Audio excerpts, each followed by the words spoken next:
Hello, and welcome back to the Conversations with Cacao podcast. Today, we are joined by Katie Ruffino, a certified physician's assistant turned health and life coach with a focus on functional and regenerative medicine. With over 8 years of experience in medical training, nutrition, and holistic healing, she believes in cura personalis, caring for the whole person, body, mind, and spirit. Through her coaching practice and her signature program, Pure Pathways, a guided detox transformation, she helps people take an active role in their health journey with ease and creativity. Here we dive into the power of lifestyle habits, nutrition, mindset, and energetic healing to unlock true vitality. I hope you enjoy this conversation today.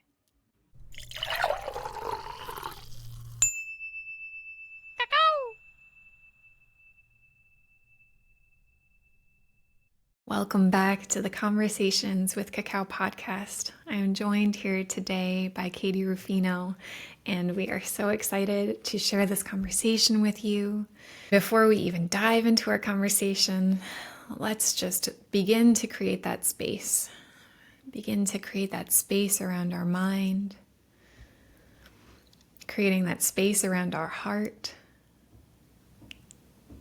creating the awareness within our body. Really coming back into our body, recognizing where we are. Maybe we even open our eyes and begin to anchor our consciousness into the room that we're in. Really taking in the stimuli, allowing the breath to deepen. Softening the shoulders, softening the jaw.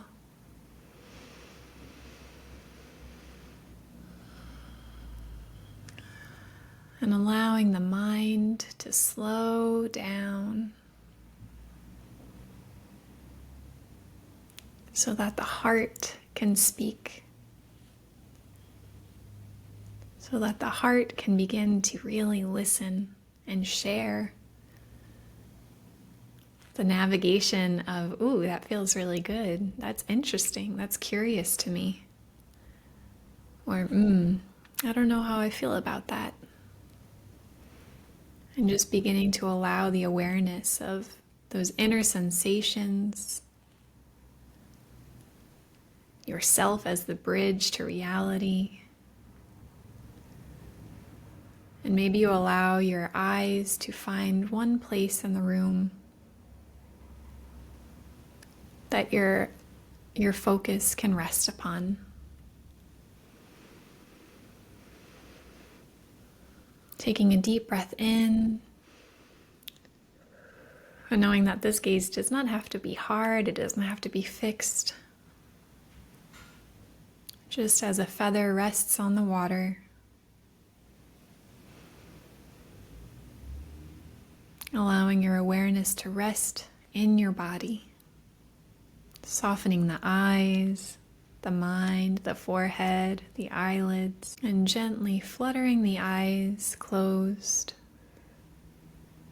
as we feel this inner connection to our heart beginning to root down towards the heart of the earth, finding this anchor point, this connection to this planet that we are on, this planet that we're on every day, that provides us nourishment, food, support, a place to live, a place to experience our families, explore our minds, relationships, the things that excite us, and sometimes the things that are a little bit harder. And just allowing this connection to be there of, I am here. I am here on this planet. I am here in this body. I am here in my life. And feeling the heart of Mother Earth in any way that feels resonant for you. Maybe you see her as this beautiful crystalline core. Maybe it's this mossy, forest-like energy. Maybe it's this hot, molten lava core. in any way that the energy feels most supportive to you today. Imagining this energy flowing up, the energy of the planet Earth that creates all of this life, the energy that gives life to so many things and beings, that this energy is here to support you, flowing into your feet, into your legs, into your knees, into your hips, flowing all the way up into your root, into your sacral, activating the solar plexus, that willpower, that central channel to the I am here now, and bringing this energy all the way up into the heart. And from the heart space, elongating the spine, rooting through the throat, opening the crown up to the heart of the sky, to the heart of the sun, to the heart of the moon, to the heart of the cosmic wisdom, to the heart of the air that surrounds us. I'm beginning to feel all of this energy flowing, the energy of your own remembrance, the energy of your own wisdom, what you need to hear today flowing back to you, and allowing it to begin to flow into your mind, activating the light sensitive parts of the mind, softening the prefrontal cortex, activating the pineal gland, the pituitary and the thalamus, breathing this energy and allowing more space, more oxygen, more light to fill the brain, and allowing this energy to flow into your ears for deeper listening, flowing down into your mouth so you may find the words that resonate with your truth, bringing this energy down into your throat so that there's clarity around how you want to express, how you want to show up, how you want to speak, bringing this energy down into the chest, the shoulders, the arms and hands, all the way down into the lungs and into the heart space. And if it feels good to flow this energy down into the lower abdomen, the hips and the legs, please do so. And just in this moment, for this time together in this conversation, giving yourself the space to simply be. And feeling the connection of as you are held from above, as you are held by the earth and the sky and the elements, letting yourself feel held in this moment.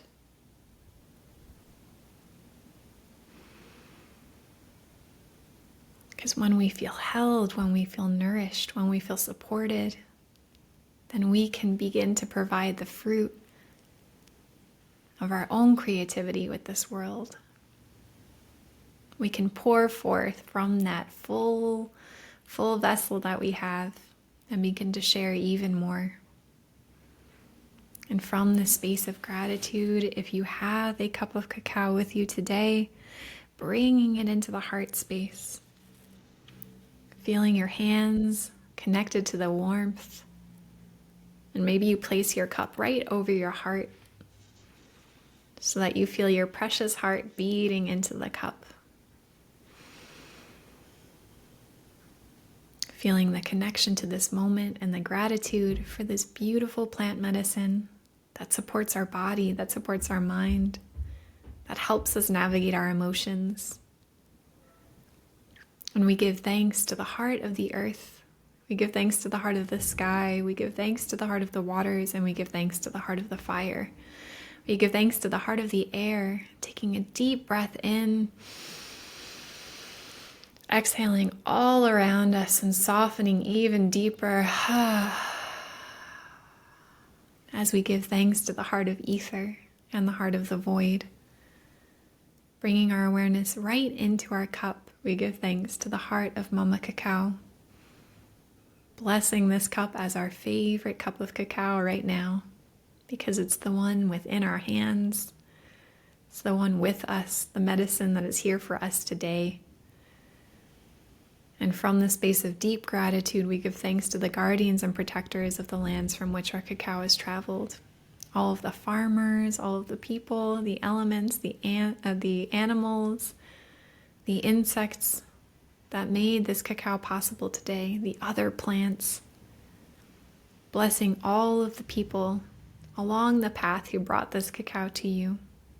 Maybe seeing their families light up, their hearts light up, seeing them nourished, seeing them supported, and giving them, just beaming that love right back to them. Thank you so much for tending to the lands that we can drink this cup today.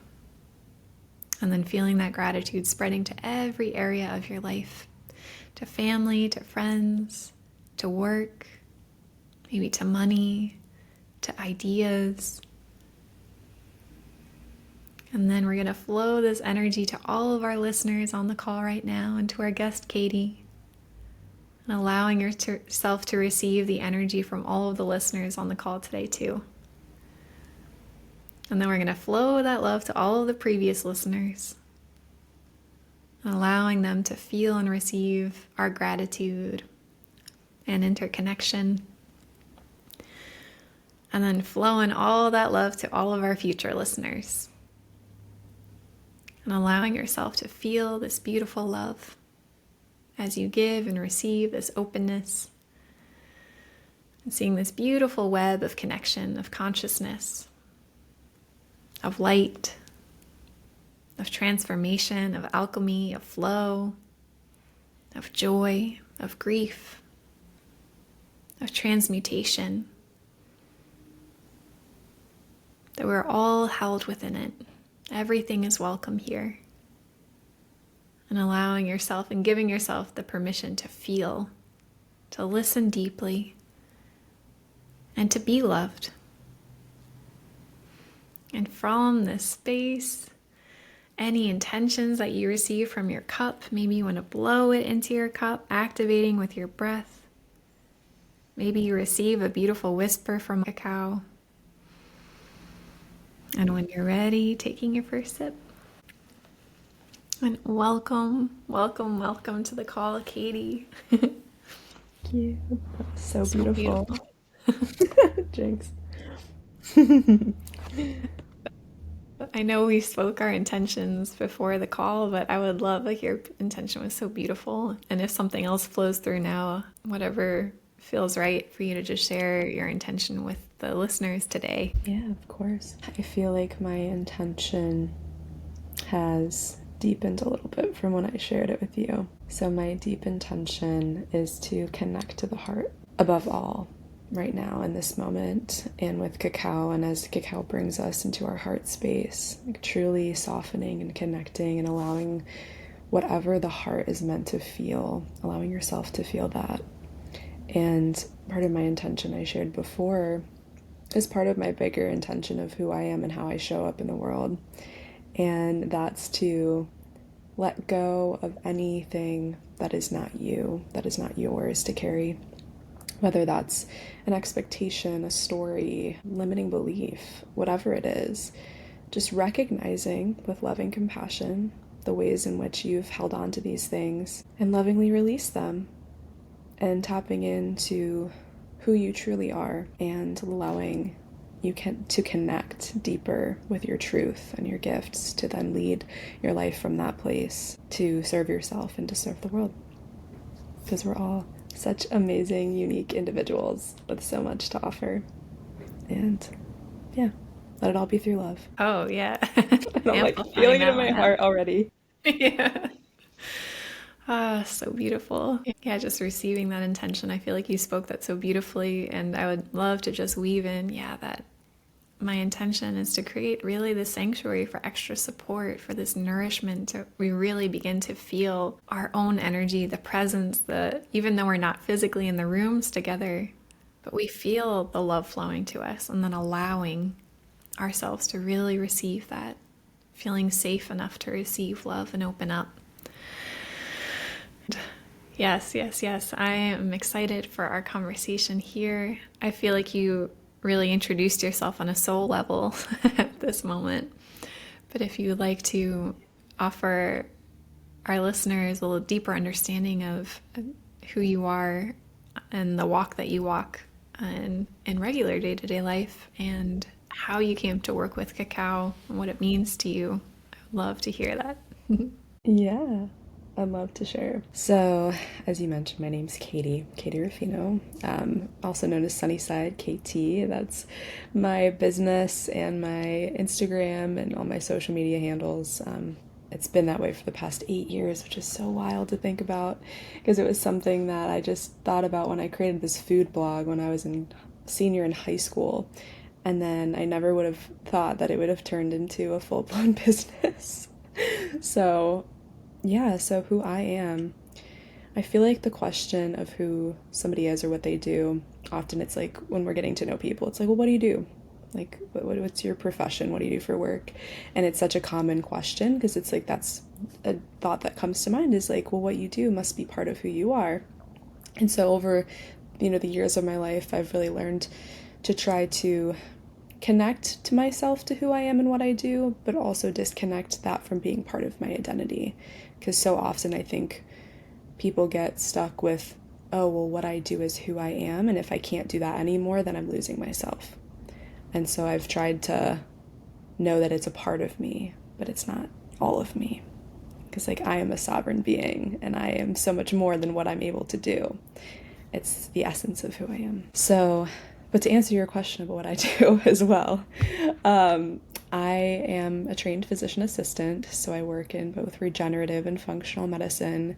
Regenerative medicine being the stem cell therapy, peptides, IV therapy, ozone, a lot of really cool things. So it's basically taking the body's own ability to heal itself and reconstructing that. So with stem cell therapy, we either take it from the patient and re-inject it in other places or from a donor to help with healing autoimmune diseases, physical injuries such as orthopedic injuries, and things of that nature, as well as anti-aging. And so it's been a journey. I also do the functional medicine side of things as well, which is more root cause healing. So getting into the deeper meanings for what's actually going on in the body and allowing the symptoms to be messages and communication rather than something we want to suppress with medications. And so ever since I was a little girl, I always wanted to go into medicine because I always was fascinated by the human body and wanted to learn more. And I realized, like, as I grew up and as I learned about the body and went through the medical training and everything, that healing the physical body was only one part of it. And cacao actually was something that really helped me understand and learn about the healing magic of the soul and of energy and of human connection. And I was around COVID time when I got introduced to cacao, and at that time I was actually in PA school. And prior to even starting PA school, like, I knew that healing was more than the Western world and how Western medicine is these days. And so I always knew that it was nutrition as well, and the way that we take care of ourselves, the lifestyle modifications that we can make, exercise, having good thoughts, reducing stress, like not smoking, reducing your alcohol intake, things like that. And they solidified that through my training as well. But we only talked about food and nutrition, like maybe a little bit. And so I took the initiative to educate myself in other ways through taking other programs, other courses throughout my school still, but separate from the curriculum. And I went to Marquette University in Milwaukee for both my undergrad and graduate school. Great education, but still the system's just limited in the ways in which it doesn't touch too much on the effects of nutrition or the extent at which food can be medicine too. So that's why I started also my my Sunnyside Katie food blog, was to connect creatively to the food that I was consuming. And I learned how food was so much more than just also nourishment as well. It was a way to connect with people. It was a way to connect to culture. It was a way of self-expression and creativity and an extension of love and service for other people when we want to cook for them or when we cook for ourselves. It's nourishing that and the intention we put into the food that we're consuming and how we orchestrate all of that. And so, yeah, so that's kind of how my journey was continuing on. And then when I was in PA school in COVID, we were locked down, we were online, and I was like, oh my gosh, okay, this is what it is, I guess this is what we're doing. So I So even though I was in school in Milwaukee, I was down in Florida for spring break, and that was when everything started to get put online. So I ended up staying in Florida for 8 weeks, and I was with my family, thankfully, and so I was able to be around people. But I still felt disconnected from the world, as most people probably did during that time. And so years prior, when I was in Michigan, where I grew up, and I was working at this cafe while I was doing my yoga teacher training. And I saw this girl, and I was like, "Hey, I think you're a yogi. Like, do you do yoga?" And she said, "Oh my gosh, how did you know?" I said, "One yogi to another, I just knew it." And we started talking briefly, and we connected on social media. And then she invited me to this human connection event with this guy named Grant. And I was so scared to go because I didn't know anybody. And I was like, this is so out of my comfort zone. I was like, I just don't think I'm ready yet. So I didn't end up going, but I did follow this guy on social media. And when COVID happened and the lockdown happened, it was at that time, I think he was connecting on an Instagram live with one of my our mutual friend, and they were talking about cacao ceremonies and how they were going to try to do a live cacao ceremony. And I was like, what is that? I love chocolate. I grew up eating chocolate all the time, but like cacao, I know cacao powder, but like what is a cacao ceremony? So it piqued my interest, and something about that really called out to me strongly, like, you need to do this. So the next time I saw him on live, it actually was when he was collaborating with Cacao Lab. And so as they were doing it, I joined in, thinking nothing of it, like, oh, just pop in, be an observer. They mentioned that they were going to go over to the Zoom call, so I joined the Zoom, and everybody's camera was on. I felt so out of place, but also so much like I needed to be there again. And I just fully embraced it. And we went in breakout groups, and then I ended up being with Grant in the great breakout group, told him like why I was there, and he was like, you need to get some cacao and like actually try it for yourself, because I had never tried ceremonial cacao. I didn't even know where to get it. And so I ended up ordering some from Cacao Lab. It came like the next a couple days after that. I like expedited the process. I was like, I need to try this cacao. And then I started doing the Cacao Lab live calls almost every day, all throughout the time I was in Florida, and extending into when I went back to Wisconsin for PA school. And I remember that the moment I tried the cacao and really connected with my heart and connected with the people on the call, I knew that this was something special that I needed to continue to be a part of, and I knew that it was going to change my life. And I think that what really did it for me in the beginning was having that sense of community despite being so disconnected from the world. And the people on the calls, like you were on the calls too, and that's how we met. There are people from all over the world. There are people from places I had never heard of before.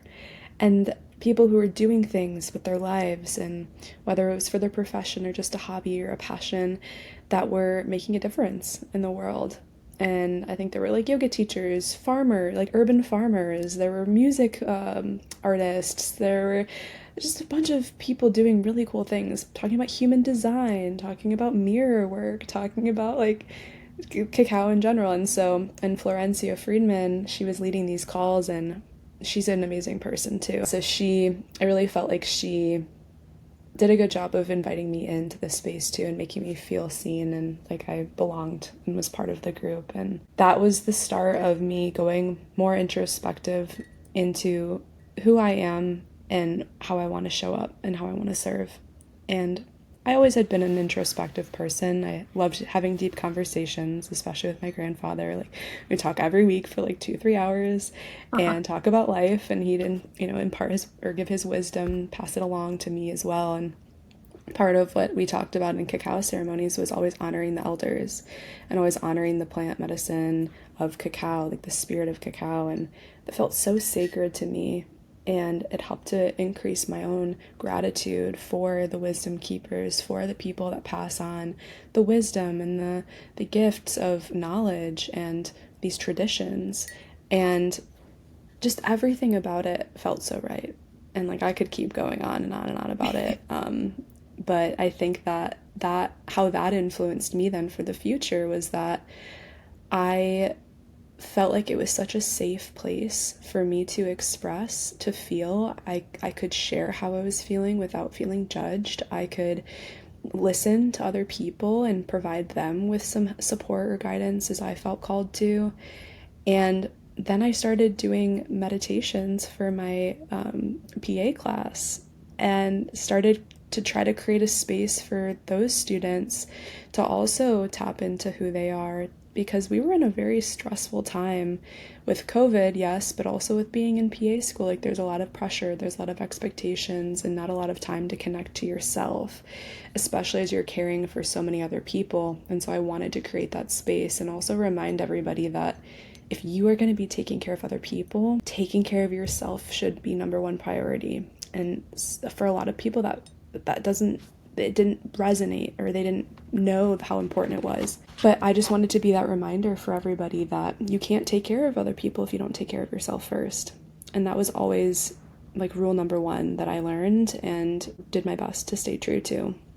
And so even throughout when I became a PA and everything, I wanted to take this practice with me into every patient encounter that I had. And so the lessons that I learned through doing these cacao ceremonies or being a part of them continued to inspire me of how I show up and connect with others in the world, whether that be in my medical practice or whether that be in day-to-day conversation or relationships, whatever it is. And so moving forward into that, so about a year ago, I actually switched out of that my main PA job into starting my own business. So even though I knew I was doing really good work to help people with their physical ailments and holding space for people to share and like express what they've gone through, even that's super healing. I felt like there was more that I could do to help people, and I felt limited working for somebody else. And so I decided to go independent. So I became an independent contractor, still working as a PA. I still work with them to this day in other clinics. But then my business being more in the health and life coaching role. So that includes doing cacao ceremonies with clients. That includes holding space for them to feel and to experience what's going on inside of their body beyond just a physical ailment. And understanding that a lot of the physical problems we have are manifestations of energy. A lot of our mindset can contribute to our physical ailments as well. And so I wanted to work with people in a way that I really felt like connecting heart to heart was healing. And so yeah, I've been doing that, and it's been so fun. And I have a group program now. I love doing groups because now I was inspired through these group sessions that we were doing with Cacao Lab. I'm like, I love this group process, because you can just all be in each other's energy and like learn from each other and hold space for each other through the process of healing. And so my program's more focused on detoxification, which is why I mentioned in the beginning with my intention of letting go of the things that no longer serve you. And so with the program, it's a mind, body, spirit, holistic approach. So we do the physical detoxification of letting go of the environmental toxins, cleaning up the diet, doing a parasite cleanse, opening up the drainage pathways, like really letting go of the physical things that could be contributing to us feeling stuck. And that also can affect our mind and our energy and lower our vibration, lower our frequency. So we definitely focus on that. Like, it's still very important. And then also the mindset shifting of understanding ways in which we limit ourselves or live in fear, or have these stories that we've been told of how we should be or who we should be or how we should go about our day-to-day lives. And being aware of the ways in which we do hold ourselves back from actually expressing our truth and living in our truth and being in alignment with our authentic self. Because if we aren't, that also can leave us feeling sick. And so then on the energetic side, releasing the stored trauma, releasing the stored emotions that also are keeping us stuck and sick from manifesting this amazing life that we know we're capable of and so desire. And so yeah, it's been an incredible journey. I've almost done with the first round of the program, and just seeing the transformation happen with my clients through this has been so rewarding. And I know I'm in the right place. I know I'm living in my truth and in my authentic self because it flows and I'm having so much fun. And yeah, it just feels really good. And so the feeling that I feel when I am in alignment with my true self is like everything that I want to share with other people and allow them to feel too, and bring, like, guide people along that journey home, because we all have it within us. It's just a matter of letting ourselves tap into it and then expressing and embodying that in our day-to-day life. Yeah. Wow. And just soaking all that up. It's a really powerful journey you've been on. Thank you. I know that was a lot.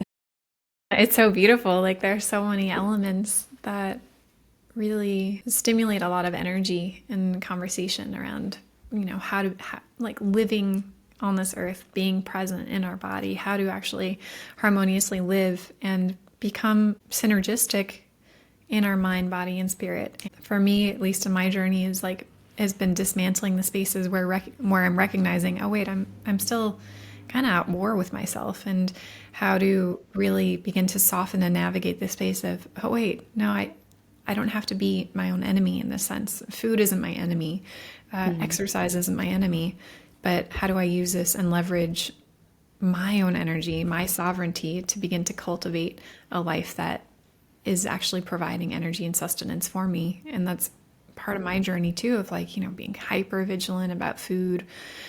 I grew up in Europe, and the food and Austria, so it was a very agricultural country, and then small. They place a lot of value on organic, local.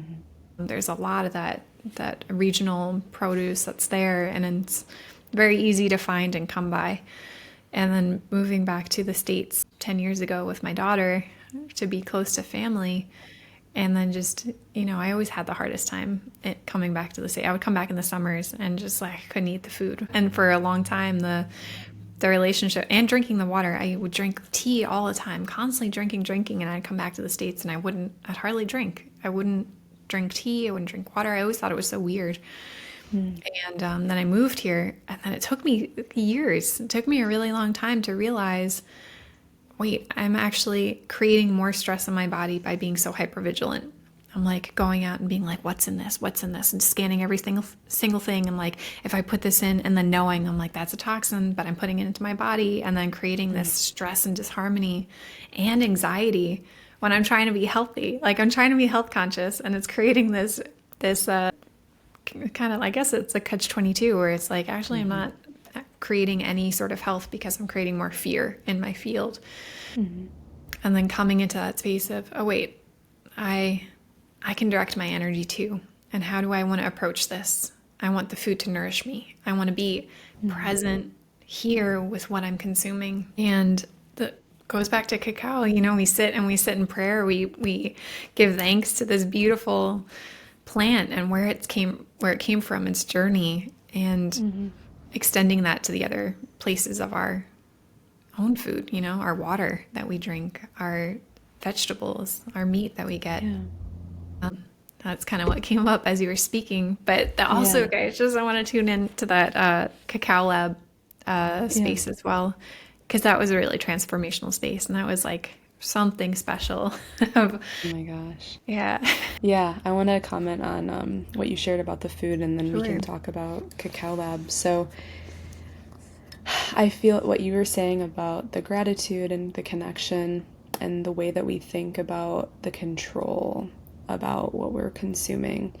And I think most people who start to awaken to the ways in which, especially in America, unfortunately, the way that our food system is just not that safe, it's not that healthy, compared especially to places like Europe. And I was actually just in Europe for a month and a half, and amazing food, the quality, you taste the meat, you taste the vegetable, the fruit, you're like, wait, this is what it's supposed to taste like.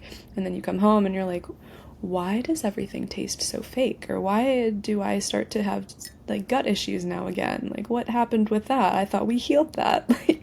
Different things come up. And so I think and this is the power of the mind, of how we talk to ourselves, of our body, or how you were saying food is not the enemy, exercise is not the enemy. It's how can we, instead of thinking of it as I can't have this, or I can't do that because it's quote unquote bad for me, how can we show up in a way of how can I nourish myself? How do I add more good things into my life that bring me joy, that bring me peace, that are going to help me to do XYZ in my life? How is it going to fuel me properly to do the things that I want to do, feeling the best possible? So it's treating ourselves with love and knowing that it's for our present and our future selves. And yeah, and then having gratitude for what we do have and knowing that we're so fortunate, we're so lucky to have food in general, because a lot of people don't. A lot of people don't have access to clean water or clean food, or whether it's organic or conventional, like just food in general. And so it really just does come down to that mindset. And so I'm glad that you resonated with that as well. And yeah, it can be a challenge though, especially in today's society of just being so, having to be so aware of the things that we do put into our bodies, more so now that the system itself is flawed. And the same thing goes with medicine, and that's what I try to educate my clients and my patients about, is because the system is the way that it is, we can't control it. We can do a small part, but what we can control is what we choose to do, where we choose to put our dollar, where we choose to, how we choose to respond to that and allow that to affect us. Because we actually have the control. We have all the power within us. And so it's about making those decisions day to day. And it starts with the mind. Yeah. Yeah. So, yeah. But yeah. I love how you did bring in the word, conventional versus organic, because it's even within our language that the pesticide-ridden food from monocropping culture is conventional.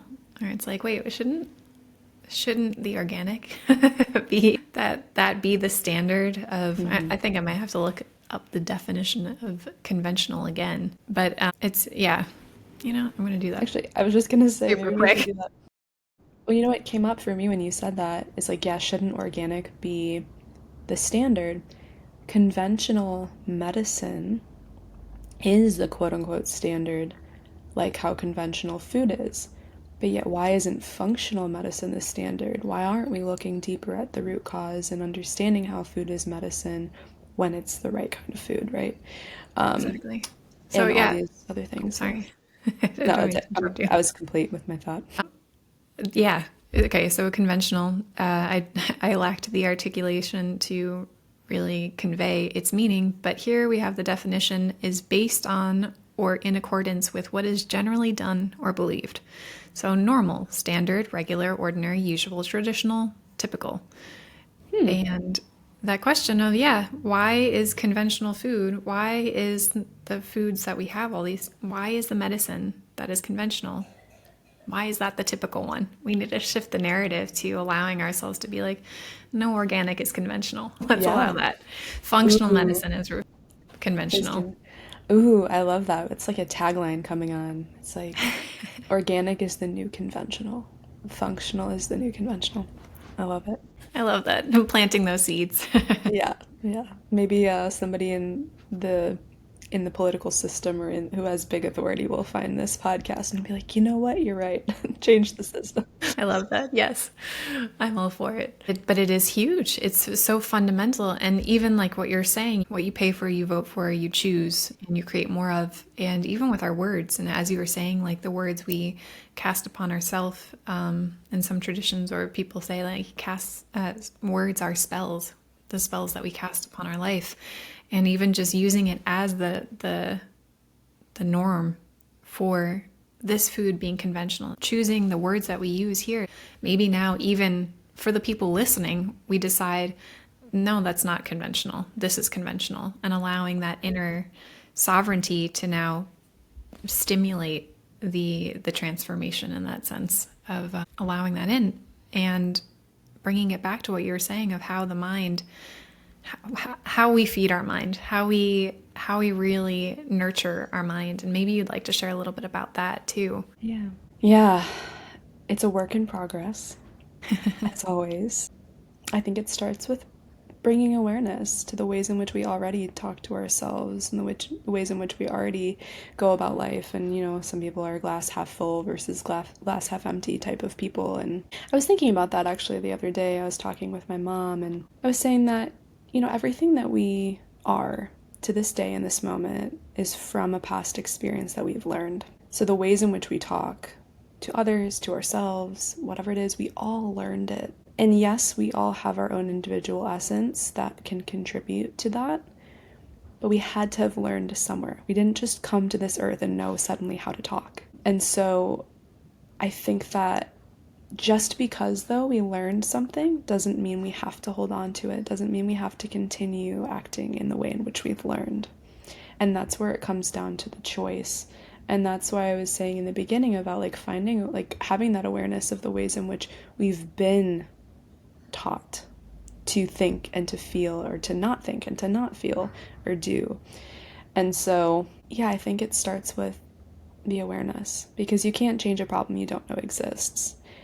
And then I think actively practicing and catching yourself in the moments of the negative self-talk, if it's negative, or also catching yourself in the moments of positive self-talk and being like, wow, that's amazing. I'm so proud of myself for developing the practices to have a healthy relationship with myself and my body and my mind, and that I think good things about myself. And kind of on topic, but also kind of veering off topic, but my grandfather always taught me, he's like, having coherency and having a good life includes having congruency with our thoughts, our feelings, our words, and our actions.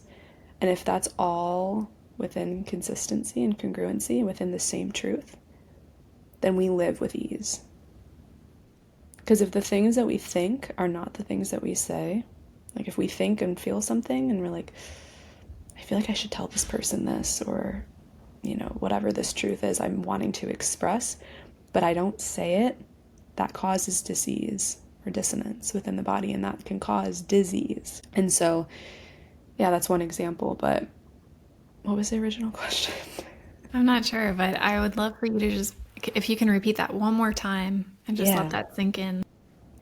So to have consistency and peace within ourselves and in our life, we must have our thoughts, our words, our feelings, and our deeds, or the things that we do, all be in congruency, or all within the same truth. I feel that unification of within the same truth, within that same, what is that for you? And feeling into that self-exploration, it's a big one. And so often I feel, at least I remember somebody in the Cacao Lab circles one time led a really quick, short, sweet exercise that really stuck with me. And he said, all right, take a piece of paper and write down the 10 ways you spend your time the most. And then you write it down. On the other side, write the 10 ways you want to be spending your time, what you really value, what you aspire to be doing.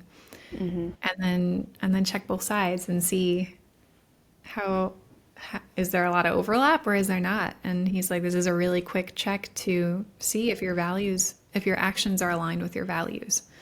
Because where you're spending your most time is where you're actually placing the most value. And that always stuck with me, because I was like, all right, my list was not quite as congruent as I wanted it to be. But allowing that unifying truth. And that's something I come back to a lot in my life, is like, well, what do I value most? What are the qualities that I value the most? And I think ultimately, from my perspective, when we zoom out enough, it comes back to love. The unifying truth is love. As simple and cliche as it sounds, when we strip away the layers deep enough, it's like, oh wow, okay, just to be in love, to give love, to receive, and be in that flow. Yeah, I love that exercise. I do something similar with my clients it's called Pure Pathways, is the group program. And we don't necessarily do what are you doing and then what do you want to be doing, but it's more of aligning with what your true values are, what your core beliefs are, and bringing awareness and understanding to where they come from and if they're still in alignment with who you are today. And so it's then maybe taking it a step further, is the values and the beliefs that you have today that you feel deeply are true to you. Now, how is that in alignment with the actions that you take? So doing like that next exercise that you had shared, and it really does bring things into perspective, because it's, especially, I've noticed, I'm in my mid-20s and I'm very young relatively, but I'm also like, tomorrow isn't promised and nobody knows when they're going to go. Some people have maybe more of an inkling of when versus others, but as we age, I feel like we start to see time differently. And when we're young, we think we have all this time to do the things we want to do, to be the person that we want to be, and connect and to have experiences. But yet, as time goes on, if you aren't setting yourself up to live in that life, to live your life that way, or to have the experiences you want to have, or be the person you want to be, what are you doing and what are you waiting for? Because life is going to continue to happen, but you don't have to wait to be that person you want to be, or to live in alignment with the values that you hold. That can start today. And I don't think a lot of people really realize that, or really realize that the sooner you start to take initiative to work on yourself and to get more and more tuned in alignment with who you actually are, the more time you then have to live from that place, and hopefully to have a more fulfilling and prosperous life, because you're doing it from a place of congruency and true depth connection to your true self. And also how that's going to then attract all the people into your life and all the opportunities and the experiences that are then also in alignment with your frequency that you're holding. And so it comes when you're ready, definitely. And I think some people have to go through these major life events to really put things like shift them back into perspective and be like, okay, like take a moment and really evaluate your life. But sometimes it doesn't have to get to that point. Sometimes it's just a mere like listening to an inspirational podcast, or it's listening to or reading a book, or reading a passage, or hearing somebody say something, or watching a movie that impacts you in some way, to really like quote unquote wake you up to that, and living with intention and not just going through the motion. And unfortunately, a lot of people in society live every day just to live the day, like going through the motions and almost sleeping through life, blissfully unaware, as some may say. I'm not sure about so blissfully. Whatever it is, right? Some people's journeys also, I've realized, aren't meant to be awoken. Some people, maybe if they're going on this journey in this lifetime, they're meant to just swim by. And that's okay. But some people are not meant to live that way. And the sooner you realize that, the better off you might be. And the quicker you can come into alignment with what you're actually meant to be doing here on this world, in this lifetime. And I know that for me, I definitely feel that deep calling to be that seeker of information and of knowledge and of wisdom and deep experience and connection. Like, that's just what I love, and that's my journey. And I know that whether that be through my coaching or just simple interactions day to day, like, I know I'm going to attract people into my life that are meant to be on that journey with me. And if people aren't meant for that, then that's okay too. But I think that whatever it is for you, whether it's that deep, enriching life, or whether that's that simple life too, whatever it is, make it be yours and live it for you, not for anybody else. And so that's something that I deeply resonate with, and I feel like is part of my soul's journey. I'm curious if you have any advice for people who, because I know there's scientific evidence with the works of like Dr. Joe Dispenza. He talks about this a lot, and reprogramming your brain, allowing your body chemistry to actually become different through the energy that we like pour into it through intention. And he says that, after the age of 35, we were pretty set in our ways. When I heard that, I was like, damn it, like, I got work to do, like, quick, Right. before it's too late, before I'm stuck. Of course, there's always space, and you can always change it no matter which age. But I just remember that feeling now, being in my mid-30s. In my early 20s, it was so free. There was so much more freedom. There was so much more clarity around who I was, and then beginning to feel the stiffness in my mind, whereas it was a lot more natural to just oh yeah, this is the expansion, this is the expression, this is trust, this is the creativity, this is what it looks like, this is what energy feels like, this is what it is. And it was such a natural state of being. And then I feel like the more you live life, the more resistance kind of piles on your path and the more stress you absorb. And then if you don't tend to it immediately, it kind of gets stuck. And then you got to do all those things to release that and allow the mind, free the mind again. And if you have any exercises or recommendations for people who are like, I've been like this for so long. I've been like this for 20 years.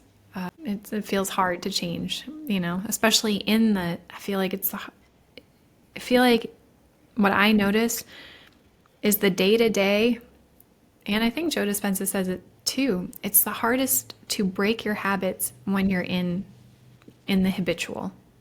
When you remove yourself from what is normal, when you go to these retreats, when you go traveling, you're in a new environment. You have new expectations of who you are. You kind of like clear the palette. You're like, I can be whoever I want. But as soon as you step foot back in your house, you're like, oh yeah, wait, no, this is who I am. And you have all these reminders of who I tell myself I am, who these people tell me who I am.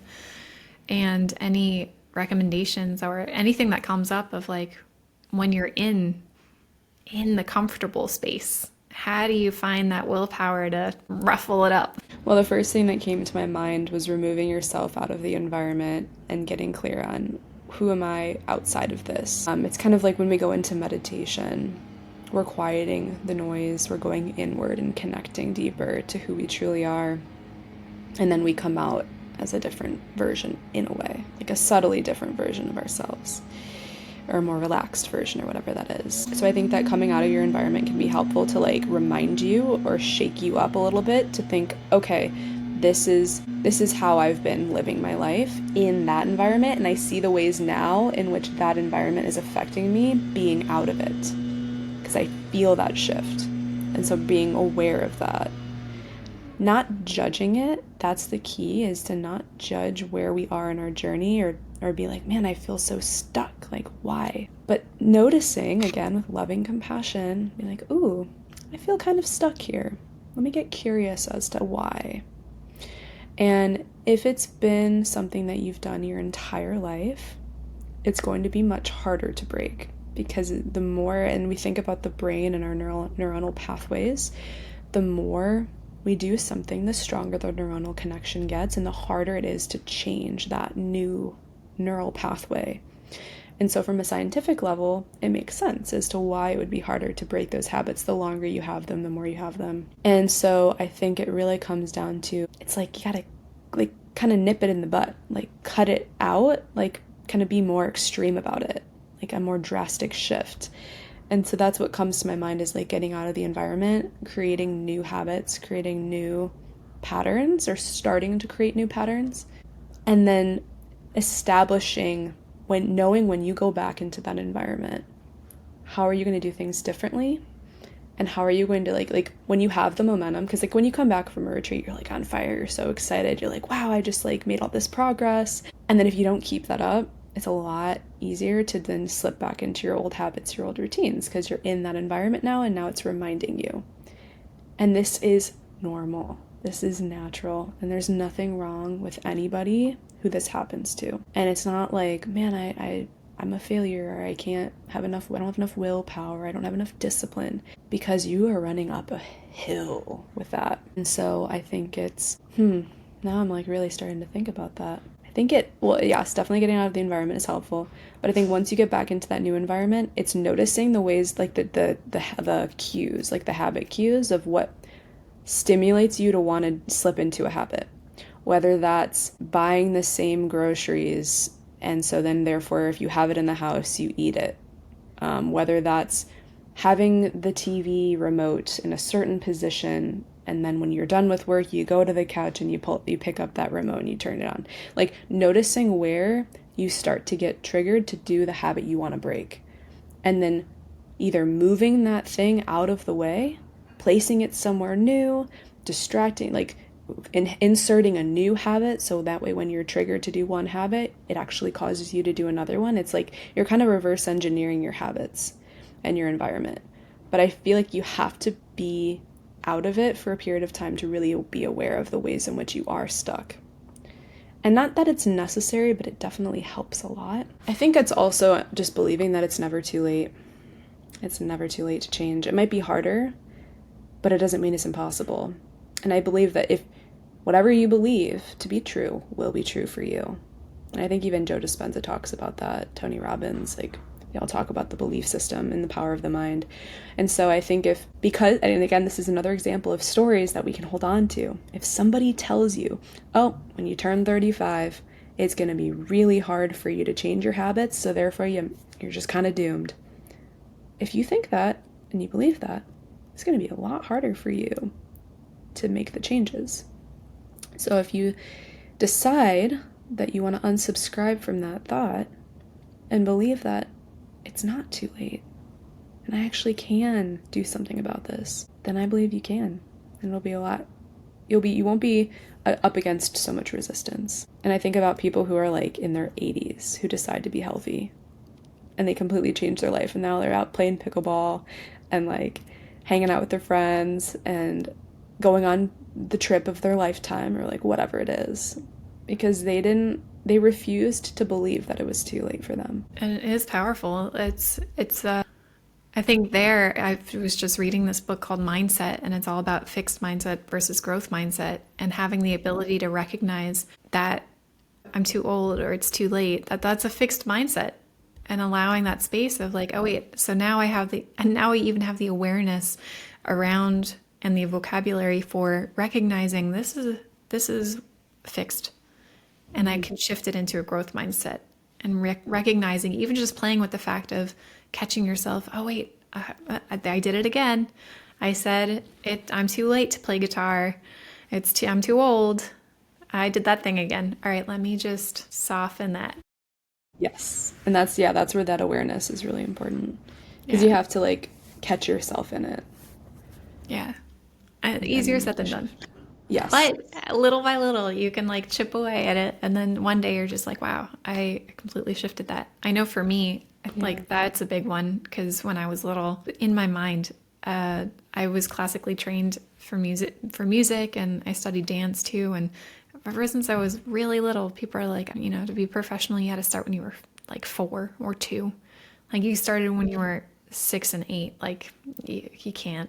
And like I was 12 years old thinking I was too old. I could never really become a dancer. I could never really become a, concert musician. I studied cello, and I'm still working through that. Like, okay, all right, when am I going to let that go?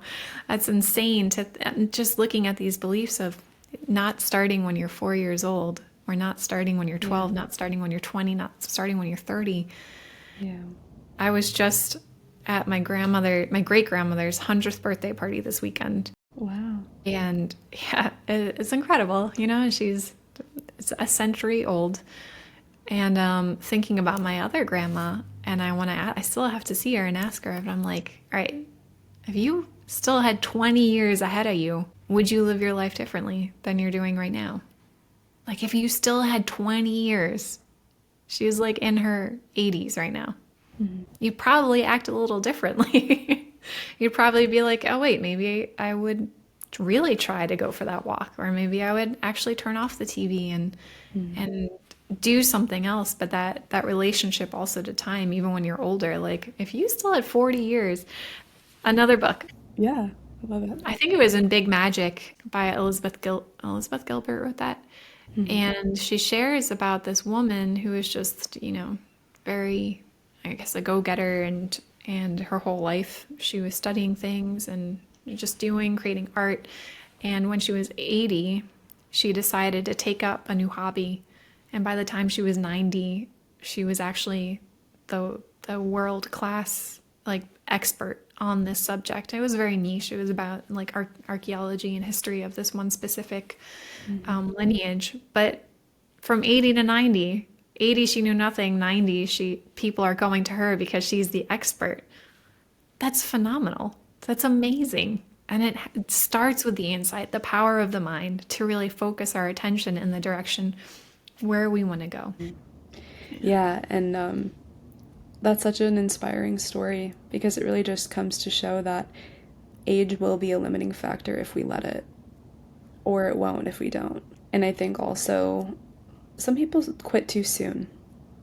It's like we think we're supposed to be these experts when we first start. And so we set these unrealistic expectations for ourselves that we know we're not gonna meet, actually. Sometimes that's a form of self-sabotage. Like, I tried, didn't work, done. But other times it's just that we just are hard on ourselves and we don't give it enough time. We don't see it through all the way to be able to prove it to ourselves that no, I actually can do this. It just takes practice and it takes consistency. I think about when I first started doing yoga, I was like 8 years old. I was like just going for the fun of it with my neighbor, not thinking anything of it. And then when I was in high school, I was like, okay, yeah, I'm gonna get back into the hot yoga, like for the exercise and all that. And then I was like, wow, this is really hard. And I think about people that just start doing it, especially men who have not ever done yoga before. They're like, oh yeah, it's gonna be easy. Like, I lift weights, I'm really athletic. They go to a class and they're like, that kicked my butt. And then it's the deciding point is if you continue to go because it's hard anyway, versus when you decide to let it go and be like, yeah, I just don't want to go through that. And I think the older you get, the harder it can be to like start to see things through, whether that's a time thing, whether that's a already stuck in your own ways thing, whatever it is. But I think that if you just want it badly enough and you like trust that the more you do it, the easier it's going to get and the better it'll be.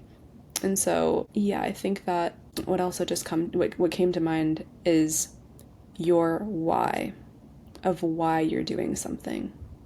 Why did that woman want to be the expert in that? Why do you want to change a habit? Why do you want to live your life differently? And that will drive you to go through the time when it gets really tough. When you reconnect with your why, it changes. That sometimes is the difference between moving forward and giving up, is the why and your intention behind why you're going through it. And that has to be so strong. Either what you want to achieve and that desire for it is so strong, or the pain and the suffering you feel not doing something or staying where you're at is strong enough to push you forward. It's like either one of those or both to really push through it and see something through. That poem comes to mind. I wish I was one of those people that had like those photographic memories. I could just spew out quotes. And then the day came where the pain of remaining a seed was greater than the power it took to blossom. I think it was something. You know I what know I'm which talking one about? you're talking about. Yeah. I don't know. I do not have a photographic memory either. I'll look it up again and then add it in the caption and look Okay. accurately. Yeah. But yeah, really that space of that. I love that you brought that either the pleasure is so large of the vision or the pain is so strong that you have to change.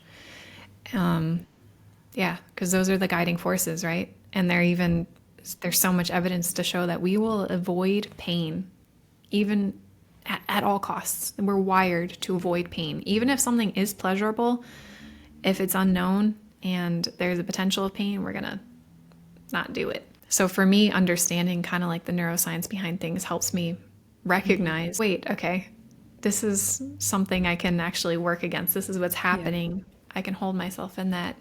And just one part of what you were sharing again is like what you said, first of all, how you introduced yourself and with the intention and everything was so beautiful.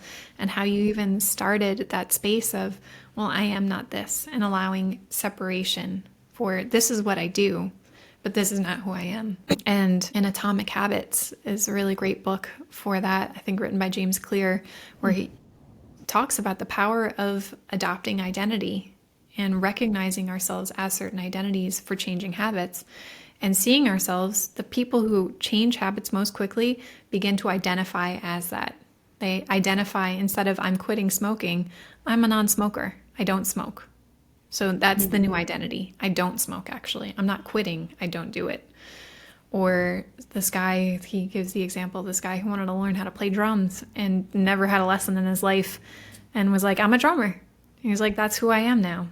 And for me, I noticed the inner battle of just that resistance of like, but I'm not. I want to argue with myself. I'm Yeah. not that. No, no, no. Not that yet. Yeah, exactly. And Yeah. then for me, seeing the spaces where it's like, okay, there's a lot of energy here, there's a lot of emotion, there's a lot of push.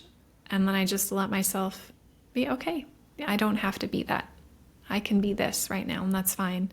And usually for me, that frees up a lot of energy because it's that part of me that just wants to be heard and seen. And it's like, no, I'm hurt because I'm not that. No, I refuse to be the other thing because that's too painful. Like, listen to me. Listen to me. I don't want that now. And just being like, okay, and just being the mothering part of, okay, I hear you. I don't have to change me or this part right now. Let me hear what's really going on. And then it's like, all right, I'm getting love, I'm getting attention. Okay, Yeah. you know what? Maybe I do want to be that. Maybe it's not so hard. Maybe it's not so scary. Because I gave myself the space to really listen to what's going on instead of just pushing through it, pushing, nope, you're going to be this no matter what. I'm a non-smoker no matter what. But really recognizing the space of, okay, I hear there's pain there. And how do I approach that with more love and sensitivity, more empathy Mm. towards self, more compassion for what I've lived in my life, you know? Like as humans, we go through a lot. Oh, There's yeah. some stuff to Yeah. hold and see. What came up for me was the imposter syndrome. It seemed like you had some resistance to embodying that identity of what that comes with. And, if I were coaching you or if this was like a coaching session, what I typically would ask is, what are you afraid would happen if you were that? Question. Yeah, it's you don't have to answer it now, obviously, but like it could be a rhetorical question of because if we don't like something or it feels icky or it feels like there's some resistance, there's something that we're afraid of or there's something that we feel out of congruency or in dissonance with about that.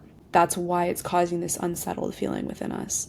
So it could be, so these moments that we notice, it could be a great opportunity for curiosity and exploration of going inward and understanding ourselves better. And so if we do, or if we are met with some resistance, be like, why is that? What is that about me that I don't want to identify as that thing? Or what am I afraid of people thinking if I am that thing? Or what do I have to do to be that thing? What is it going to have to take to be that thing? Am I ready to be that? Do I feel I'm worthy of that? There's so much more that we can then go deeper to explore about it if you truly want to be that too. Like if it is somebody that, for example, wants to stop smoking, maybe they don't feel like they're capable of it. And so it's like, why am I gonna say I'm something that I'm not? And that can cause that own dissonance of where I want to be and where I am now. It's not the same. And so I remember when I was becoming a PA and I started taking care of patients in clinics, and I was like, I don't know if I'm meant for this. I don't know if I'm good enough. I don't know if I have the right knowledge and the skills. And oh my gosh, what if I fail? What if I, don't do it right? Or what if this person's health declines because of me? Like, all these limiting beliefs come up, all these fears, all these thoughts of these expectations of what it could be or what it couldn't be. But then it's like, okay, recognizing that, taking a step back and saying, what do I want to do now? Do I want to allow these things to hold me back from being something really great? Or being something that I know I'm actually capable of, but I'm still scared of what could happen? And then that's the moment that we get to decide. Because if we don't want to be that thing, we don't have to be it. There's nobody telling us we have to be that. Or maybe there are people saying you have to be that. But still, at the end of the day, it's our decision whether we do or not. And so, yeah, I think it's asking yourself, is it that I just actually don't want it? Or is it that I'm afraid of it? That's very beautiful. Thanks. Thank you for sharing that. I think what also just came up too is the thought of like when you were sharing about like becoming that person before you actually like step into that role or whatever it is. I think that's like the power of manifestation and the law of assumption. It's like assuming that something's already done because it's happened in the future. We're just stepping into it. It's like for your podcast, like maybe it's, I want to have the number, maybe in the top 10 podcasts for spirituality and cacao specifically. But it's like saying, I'm hosting this show, this podcast that's in the top 10 of podcasts of all time. And like feeling into that energy if you want that. But it's like, that's a way of manifestation as well. So I understand how James kind of brought that into his teachings of building habits.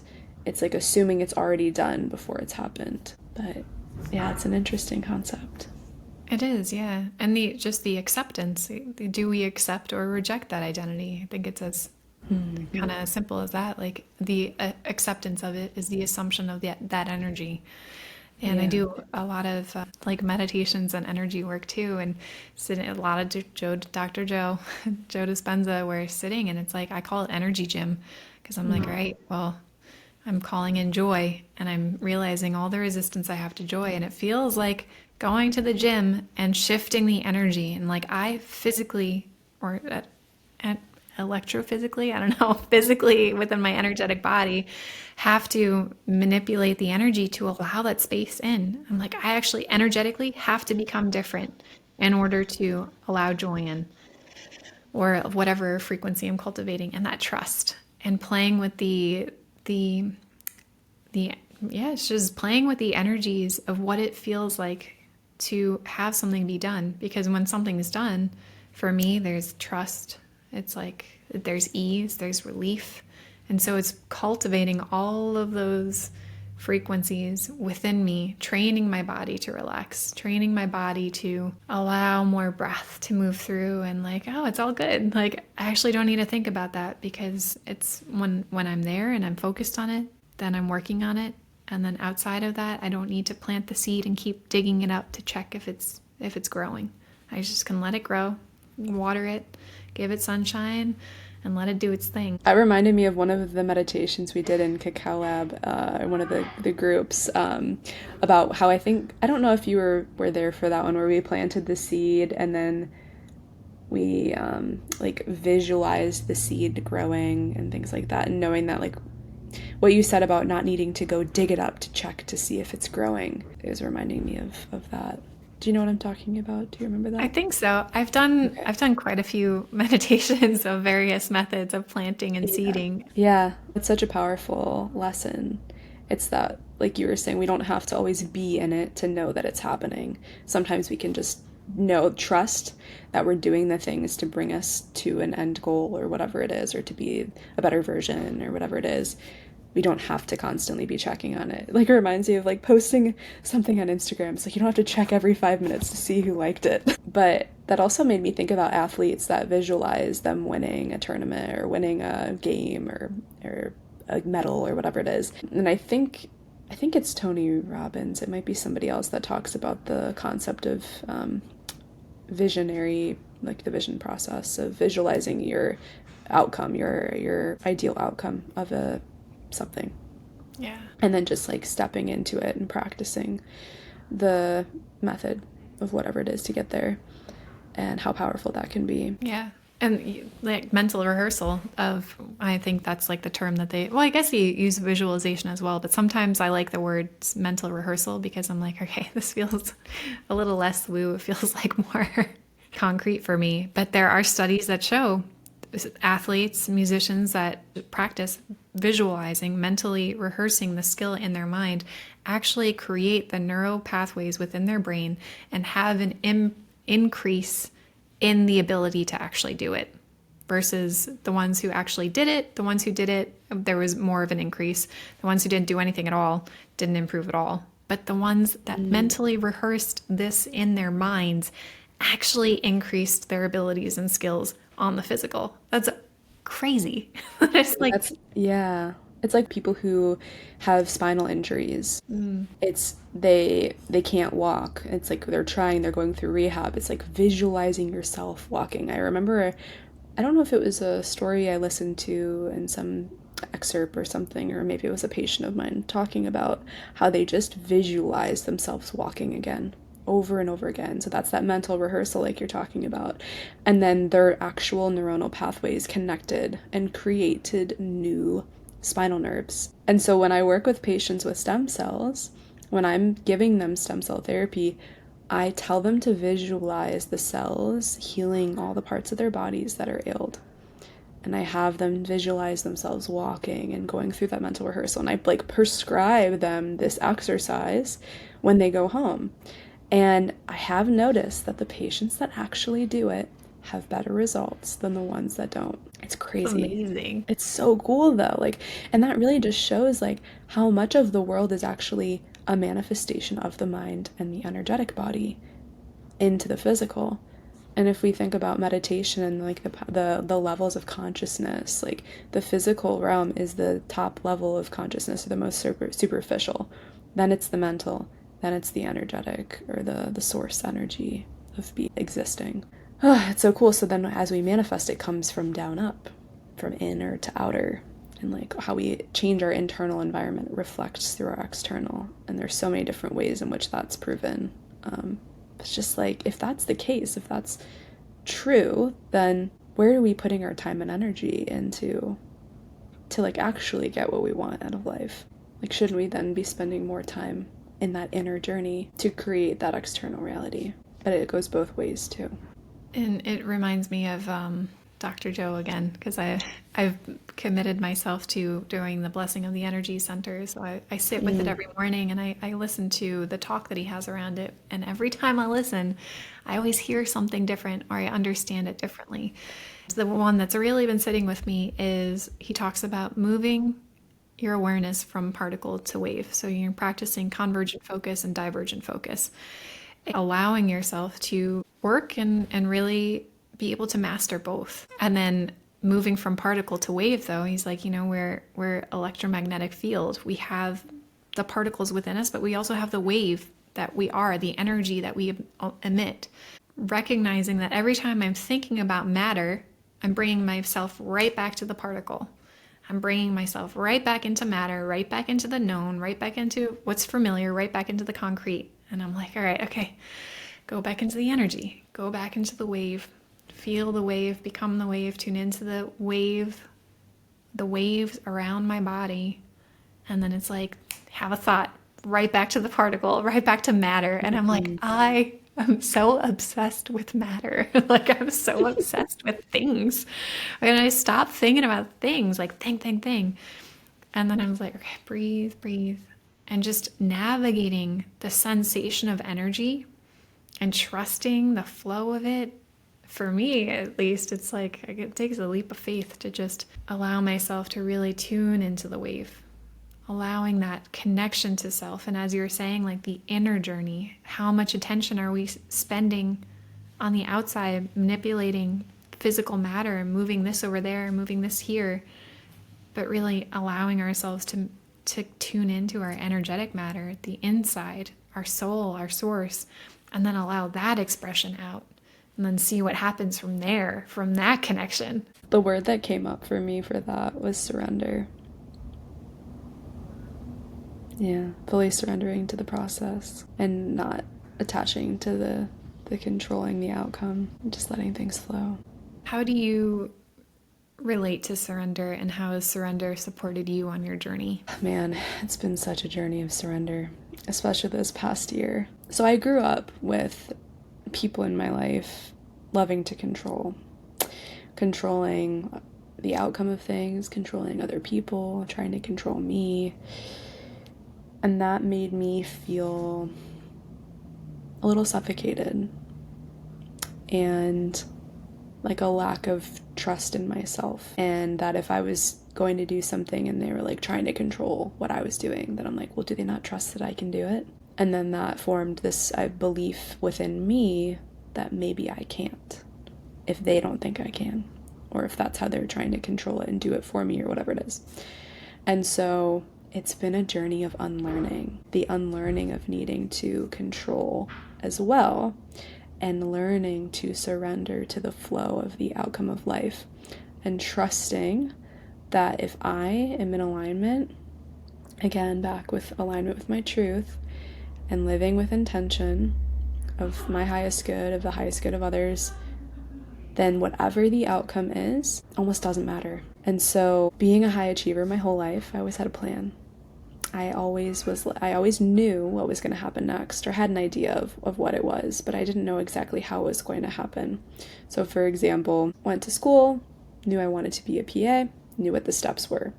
Had a counselor that was like, okay, here are the classes you're going to take, yada, yada, yada. You got to get these hours, you got to do this. I'm like, okay, cool. I had been so used to following the path. That was what I had to do to get a desired outcome. So went to undergrad, applied for grad school, went to grad school, applied for a job, got the job, and then I sat in my job and I was like, okay, what's next? Where's the plan? And then I was like, oh my gosh, there is no plan. This is it. And then at that moment I realized all the ways in which I had been structured, how I had been following somebody else's plan, and how it's funny how it's like when you're going through things, you're like, it's really hard, but I know it's going to be better on the other side. It's like the light at the end of the tunnel. And then you get to the tunnel and you're like, oh, okay, I'm in the light, now what? Where's the next challenge? Where's the next adventure? At least that's how I felt. And so when I was sitting in my office one day, great job, overlooking beautiful downtown St. Pete, I'm just sitting there crying. And I'm like, I thought that this is what I wanted. I thought this is where I was meant to go. But something in me said, no, there's so much more. There's so much more that's coming. And I didn't know what that was. But I trusted that feeling within me. I said, I'm feeling this for a reason. I know this isn't my forever. I feel like this is just a step. And I so much wanted to control that outcome of whatever that was going to look like. But I'm like, I just genuinely, for the first time in my life, have no idea what's coming next. And it forced me to surrender and be like, you know what? I don't know what's going to happen, but I know right in front of me the next step I need to take is I need to pivot into something else. And so I did. And that was really scary, to let go of security, to let go of the comfortable, to let go of the feeling of safety and what I had known my whole life, or what I'd been developing myself into knowing and experiencing. And so this past year has been the journey of surrender. It's my word of 2024 was surrender. And so I love that you asked that question, because that's where I'm at. Even with relationships, expectations of what it's going to be with that, or expectations I put on myself of how I'm supposed to show up every day as a daughter, as a sister, as a friend, as an entrepreneur, as a coach, as a medical provider, like whatever that is. I've had to learn how to let go of all those expectations and just continue to come back to myself, continue to go back to that feeling of what my soul is talking to me and telling me. And sometimes it makes no logical sense. I'm like, why do I want to do this? Or why is this what my soul is trying to tell me to do next? Or I thought this thing was really good for me. Why is it saying to let that go? And sometimes we don't have to know why.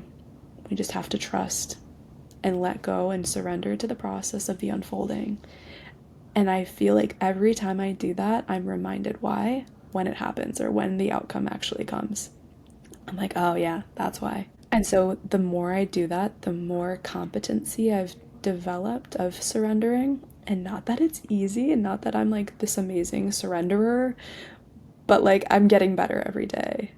And I don't always do it. I definitely have that control aspect still coming in and out at times, and it's just another tool. It's another like practice, another chance, an opportunity for me to practice that art of surrender. And I feel like because I've practiced that, I have so much more peace. It's like I don't have to suffocate myself in a way and like fit into this box, or like force this outcome that I like think is supposed to be it. And so I'm so much more open to like whatever life has to offer.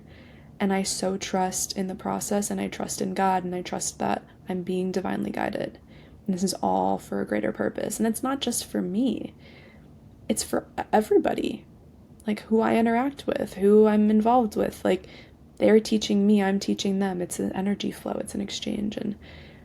And so, yeah, I think that that's been my experience with surrender. And even my mom the other day was telling me, she's like, for how much trust and faith that you have in yourself and with your business and with life and your connection to God and all of that, it inspires me to practice that and to like develop my faith because I see how much peace you have.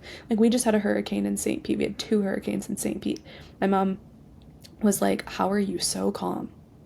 I am over here struggling. I am in shambles. I am so worried. I'm so fearful of what could happen because of this.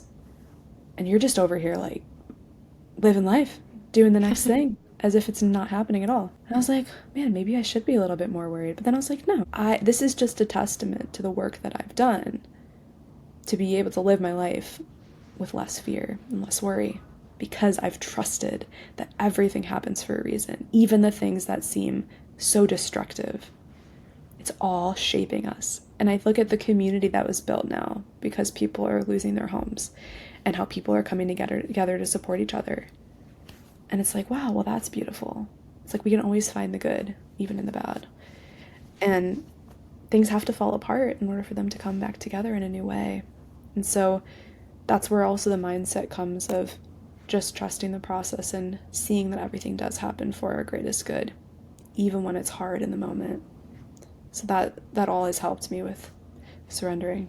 Really feel into that aspect of peace, because that space of deep surrender is just, you're in trust. There's no resistance there. It's like, yep, this is, I let myself go to the trust of life and the freedom that then begins to create. And I feel like when that freedom is there, that's where the magic comes in. That's where the miracles, the synchronicity, actually life has space to live itself when we're not constantly micromanaging the flow. Yeah. Yeah, and that I think comes down to values too. Like when you were saying freedom, one of the things I really value is freedom. Freedom to be, freedom to express, freedom to explore and to travel. And I think that because I value that, it makes surrendering that much more important to me. And with that peace too. And so, yeah, it just comes down to, like, I'd ask your listeners, I'd ask you, like, if you value freedom, if you value peace, can you learn to surrender even more, even deeper? Even when you think you're doing a great job, like, can you go more? Can you do it more? The answer is Always. always. Yeah. There's So always more. yeah, how do you surrender in your life? What's your relationship with that? Of, finding my way there and really deepening with surrender, and then kind of getting out of the flow of it, and then remembering, oh wait, this is what it feels like, this is what it looks like. But I think the first time I really deepen with surrender is when the divine feminine work that I do and the priestessing lineages that I work with. One of the mantras for the archetypes is I surrender, I receive. And the relationship to being completely empty. What does it feel like to be completely empty? Allowing ourselves, our mind, our ego, our thoughts, our emotions to just be still in equanimity. And then from that place, see what arises. And then trusting and, all right, there's that thought again, surrender. Ooh, there's that emotion again, feeling the, okay, breathe. And for me, I think this is the best definition of surrender, is that feeling, the feeling part, and then the letting go. And feeling the fear in my legs or whatever is reacting in my legs, and then, okay, breathing into it, allowing the muscles to relax. Feeling the tension in my shoulders, and then softening it again.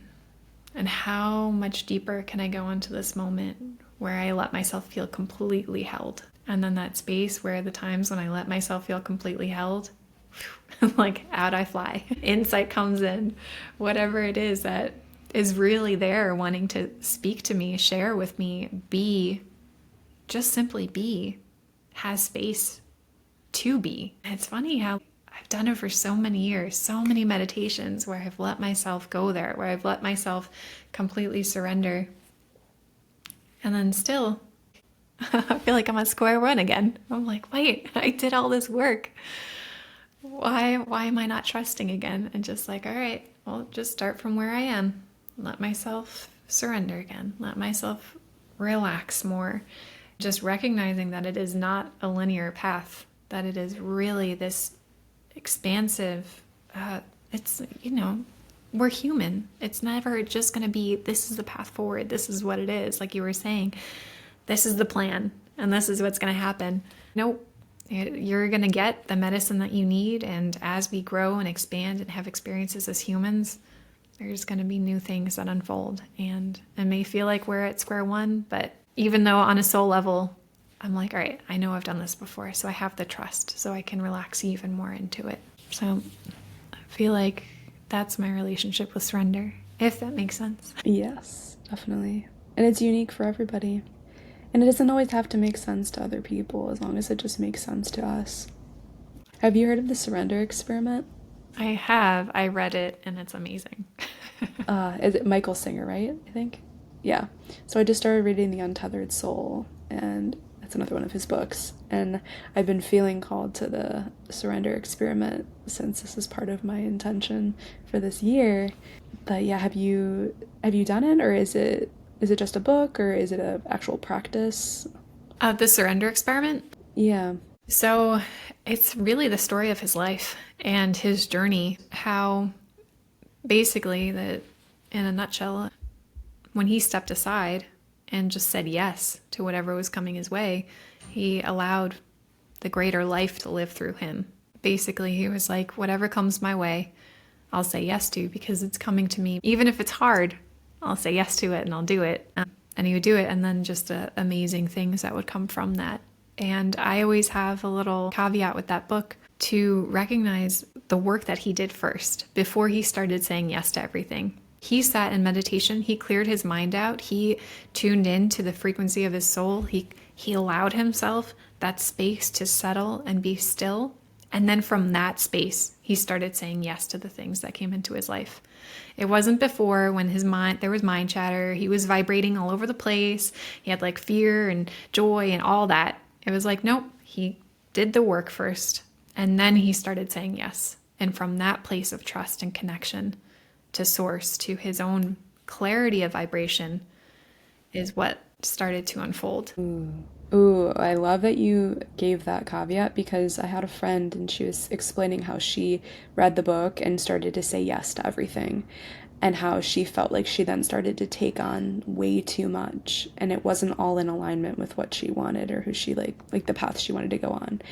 And I always thought about that because I am definitely a yes person as well, and I think that I tend to get really excited about a lot of opportunities, and I tend to like with that positive outlook, like, oh, this must be so good for me, like it's coming my way. And then I started to learn about my human design and like being a manifesting generator and having like having to wait to respond and all this stuff. And so I love that he did that work first because you clear the channel. Because if you have a disorganized channel or if there's blockages, like the things that might be coming your way might not actually be in your highest good. So saying yes to it actually might be deterring you from what you're meant to receive. So how would you recommend we get more clear? Just going into meditation? I think that is a big part of it. I think it's the quieting. I think all the work that you do is like really, really descriptive, actionable steps we can take, to start detoxing the body, being really mindful about what we're putting in, allowing ourselves to release those, the heavy metals that might be stored within our body or the extra sugars that we no longer need, and allowing ourselves to actually, maybe if we're working with that, hit ketosis and recognize what metabolic strength really looks like from the physical perspective. And then see what we're putting into our minds and bodies and just allowing ourselves to become clear. Like I always love the visual of that, the dirty waters, and just allowing the sediment to settle and just allowing the mind to become that crystal clear water. And then from that space, just listening from that space of quiet within our soul, see what comes our way. Because then that's the reflection of source coming to us, speaking to us. That's what I feel. But read the book and be inspired by it. Yeah. If it resonates. And but I always like to keep that reminder. He did the work. He cleared his channel. And then that's what came from that space of connection, not from all the other stuff. the identity of who he previously thought he was, Yeah. Oh, I love that. And it's so true, and this is just reminding me of why I created the program that I did and how it's going to continue to evolve with time as I continue to evolve as well, and as I see my clients go through it. But it really just is about clearing the channel. It's clearing the paths. It's the pure pathways, like the detox pathways, the soul pathway, the mind pathway, the chakra pathway, like all of these. It's just getting clearer and clearer about who we actually are and what's in alignment with our truth. So, and then surrendering to whatever the outcome is of that. I love this. This is so great. I love talking about all this stuff. Oh, yeah, me too. Yeah, I Sorry, if you wanted to share something else, no, I had a I'm question good. for you. Yeah. Based in your stem cell, the regenerative healthcare that you do, I have seen this video before, and a friend recently sent it to me again, where there's this doctor, I can't remember his name. I'll put it in the caption, but he talks about how chocolate actually stimulates the generation of stem cells. And I'm curious if you're aware of this, or if you know anything about this that you might be able to share. That is a great question. I haven't specifically read any research about it, so I can't speak on that. I think what comes to mind is that cacao increases our blood flow and it helps us to connect to our hearts and like remove some of those barriers that we set against ourselves. So maybe that has something to do with it. Interesting. Well, the study Yeah. he did was only on chocolate. It was on dark chocolate. So I don't think there have been that many studies done with ceremonial cacao yet. But yeah, I was just curious if you, I'll send you the video after. Looking it up now. Yeah. I'm curious about that actually, because, oh, Dr. William Lee, is that him?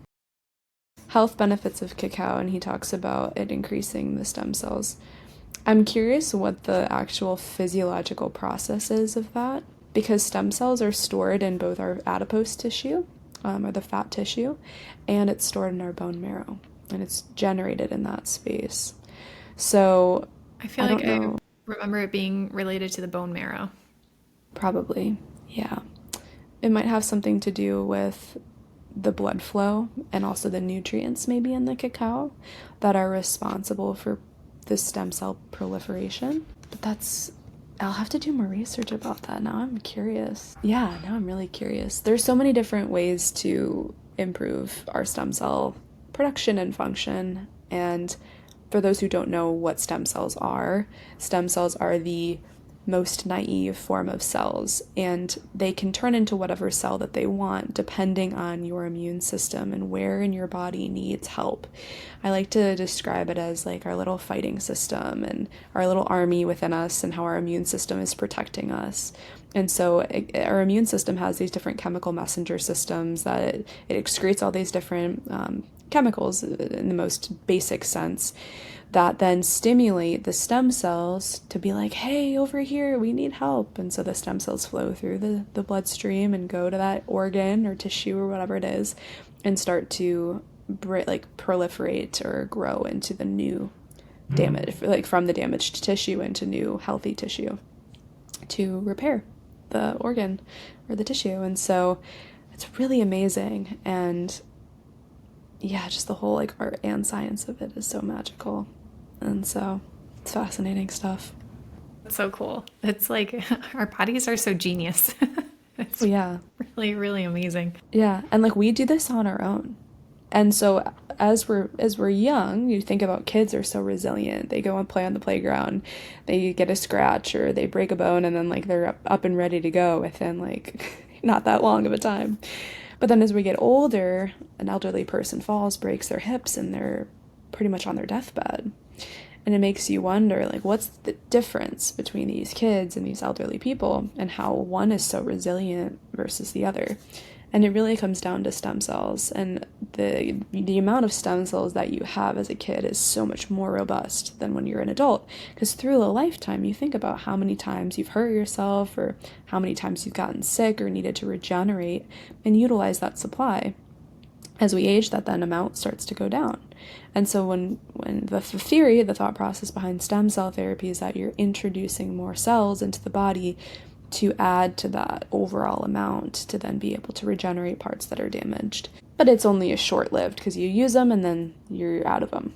So it's not like you're increasing your lifespan drastically by any means, but it definitely helps. Yeah, it's a very interesting concept, but we do have stem cells within us too, and you don't always need to get them externally to have that effect. You can stimulate the production as well, and there's different supplements that you can do that, and now potentially ceremonial cacao, so multi-purposed. Yeah. Oh, wow. Really interesting. I feel like we can go into like another whole conversation Yeah. about Definitely. that. Yeah. Really, really fascinating stuff. I'm curious for you, what it has been the most supportive way that you have used ceremonial cacao and your personal ritual and journey with that. Yeah. So I feel like cacao, like any spiritual practice, is a tool. And I think that it can be used to facilitate whatever healing it needs to in that moment. And it really comes down to your intention of using it as well. And so I used to drink, like when I first started to drink cacao and do the circles with Cacao Lab, my intention was connection with myself and with other people. And so that was part of its medicine for me. And then when I got busier with school and felt like I was ready to step back a little bit from those circles and focus my time and energy into other tools, I wasn't connecting with it as much. But I wasn't looking at that as I'm losing my connection to cacao. It was more of it's always going to be there for me when I need it. And so now I use it as a tool when I feel like I need to connect deeper into my heart and go on that more inward journey, whether that's to go deep into journal and reflection, or connect with a friend, or can have a hard conversation, or just feel tapped into my creativity and get out of my own way. So that's been my experience now with cacao and how I've used it in my life. Or just for plain enjoyment and nourishment. It tastes really good too. And like there's so many nutrients like magnesium and the theobromine, like increasing your heart connection and blood flow and everything, and the good healthy fats. So yeah, there's a lot of ways in which I use cacao now, but that's probably the main one. And I always use the same cup. It's like my special cup. Unless today I don't have it with me, but yeah, that's my That's so connection. sweet. I love that relationship of just knowing it's always Yeah. there when you need it. You can always come back to it, and also Yeah. just the enjoyment of, yeah, let this support me. Let this be this beautiful, delicious mana for my body in this good, nutrient-rich way. Thanks. And I always try to keep it sacred. I always try to honor the elements, honor the ancestors, honor the people involved in the process of harvesting the cacao and making it so that way I can enjoy it. And I think Florencia really taught me that and showed me the importance of really connecting and honoring all the people involved in this beautiful practice and the plant and the spirit of cacao and everything. And so that's, I think, also why I try to drink it in my separate cow, because it's like anchoring me into that space of intention and sacred nature. And I think anything can be a ceremony if you do put the intention into it. But I think for cacao specifically, I just want to keep it in that space. So I don't drink it usually. I can't even remember the last time I drank cacao just for the sake of just drinking it without ceremony. I think it was when I was in Guatemala, maybe. But that was because I was with people though too. But Yeah. yeah. Then the power of it, the potency is just like this direct, like I know the experience of not having drank cacao for a while, and then you come back into it and you're like, like the sensation of Yeah. that. These days, I drink cacao a lot. I've been doing a lot of work with cacao. So, but I do feel that call, and I will honor it soon. That space of, I had just a little bit of space coming back to the water, Yeah. maybe gentle tea, and then that reintroduction of this powerful medicine, this gentle, powerful medicine. I love that. It's so funny whenever I talk to people, either who are more on their spiritual path or people who really aren't and kind of are newer to spirituality, I would ask them, like, do you know about ceremonial cacao? And like some people are like, yeah, it's the best. And other people are like, I have no idea what that is. Like, you mean chocolate? And I'm like, oh, and then I feel like I just burst with excitement getting to introduce them to this thing. And then some people look at me and they're like, oh, okay, yeah. And then other people are like, wow, like that's so cool. And some people started to call me the cacao girl. Like cowgirl, but cacao girl. Okay. And then yeah, I feel like everybody has their main thing, like that maybe connects them to their spirituality or whatever that is and their practice. And for me, cacao has been that for so long, but I don't I don't use it so much as some people might think with the level at which I feel so connected to it. And I think that's because I do try to use it very intentionally. But yeah. The old saying, quality versus quantity, right? You have that quality connection every time you sit, and then you allow the depth of that wisdom to really flow and integrate, embody, allowing the information to integrate. Definitely.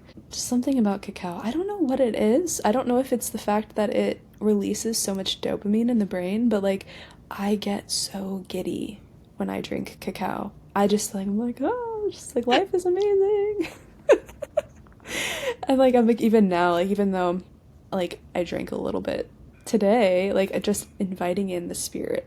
I don't know, maybe that's the part of it. It's the intention, it's the magic that comes from that. And I was at this it was called Camp Sacred City in Florida. We had this community in St. Pete. We did this camp together, and we were at this farm, and we had this cacao ceremony led by Mose, and he's a musician, and Brielle Aguilar. And so the two of them led this ceremony with everyone. And I've drank many different types of cacaos at this point. Mostly Cacao Lab is always my favorite. But I don't remember where they got this one. I think it was from Guatemala. And so we were drinking it, and we were drinking it before Ecstatic Dance. And I don't know what was in that cacao. I don't know if it was the energy of the people there, the actual cacao itself, how like concentrated it was, but I was on top of the world, like dancing around, and felt so energized and so alive. And I think that I feel like in a way it can be addictive to some people, and it doesn't ever feel to me like it's an addiction where I feel like I need to have it or I crave it all the time. It's more of like just the feeling I get. I feel so good and I feel so connected. And I think that some people have a deeper connection to certain plants or plant medicines than others, but for me, it's just something about cacao. I feel very grounded into it and feel like it's been a very special energy for me. And I think a lot of that maybe does stem from how it was introduced to me and the connection that I've had from the beginning. And it makes me feel very at home. Now I just have this like ringing in my brain as you were saying you were introducing the cacao to all these other people. I'm not sure if you saw Wonka. I'm like, well, there's chocolate and there's chocolate. It's like they're not the same. There's this one and this Yeah. one. And I would love to use your eloquence and your articulation. Do you, if you wouldn't mind sharing for our listeners also the benefits of cacao? Because I love to say the words and I trip over them a little bit. Yeah. Not No, as no worries. eloquent, but I would love for you to share that. Yeah. So the cacao. So whenever I explain it to people, like how it's nourishing us and how it's good for our physical bodies, beyond just, as we know about the energetic and how it brings us, into that heart space and everything and how it connects people. But cacao's main element or main compound is the theobromine, and that is a cousin to caffeine. And so how caffeine brings you into your headspace, the theobromine brings you into your heart space. And so it does increase the blood circulation, it opens up the channels in the heart, the actual vessels of the heart, and helps to increase that flow of blood and energy and chi through the body. And then cacao also has magnesium, and magnesium is a very relaxing to the muscles and to the mind and to the body, to bring you into that calmer state. So it's like this calm energy that you start to feel. And it also, the raw cacao versus cacao powder that most people are familiar with is very different, because the actual raw cacao paste is full of the fats.